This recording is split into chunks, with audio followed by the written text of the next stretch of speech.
বাইরে হচ্ছিল ঝোড়ো হাওয়া আর বৃষ্টি, আর এর মধ্যে একটু ভাজাপোড়ি না খেলে হয়। তাই ঘরে ছিল চিকেন। চিকেনগুলোকে বের করে প্রথমে কিউব কিউব করে কেটে নিলাম। সেটাকে টক দই, সয়া সস, চিলি সস, পরিমাণ মতো নুন, হলুদ, জিরে গুঁড়ো, ধনে গুঁড়ো আর লঙ্কার গুঁড়ো দিয়ে সঙ্গে আরও দিয়েছি কাস্তুরি মেথি, কারণ এটার ফ্লেভারটা না আমার ভীষণ পছন্দ হয়েছে। তার সঙ্গে দিয়েছি আদা, রসুন, পেঁয়াজ আর কাঁচা লঙ্কা বাটা। তারপর এটাকে ভালো করে সব চিকেনের গায়ে মাখিয়ে একটা এয়ার টাইট কন্টেনারে ভরে আমি ফ্রিজে দিয়েছি কিছুক্ষণের জন্য রেস্ট হওয়ার জন্য। আমি এটাকে 3 ঘন্টা রেখেছিলাম। তোমরা সময় না পেলে ইনস্ট্যান্টও করতে পারো। তারপর ফ্রিজ থেকে বের করে এটাকে ভালো করে হাতের সাহায্যে মেখে তার উপর আমি হালকা মানে অল্প পরিমাণের ময়দা দিয়ে মাখিয়ে নিয়েছি যেন একটা হালকা কোটিং আসে, কারণ আমার কাছে কর্নফ্লাওয়ার ছিল না।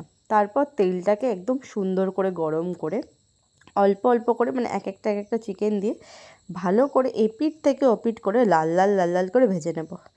আর বেশি কড়া কড়া করে ভাজা যাবে না, তাহলে এটার যে জুসিনেসটা আছে ভেতরে সেটা একদম শক্ত হয়ে যাবে। তো ভালো করে ভেজে নেব। আর এটাতে না আমার অল্প একটু নুন বেশি হয়েছিলো, যার জন্য আমি ওপর দিয়ে চাট মশলা দিইনি। তোমরা দেখো জিনিসটা ঠিক কতটা সফট হয়েছে, ভীষণ টেস্টি হয়েছে খেতে। তো তোমরাও বানিয়ে ফেলো।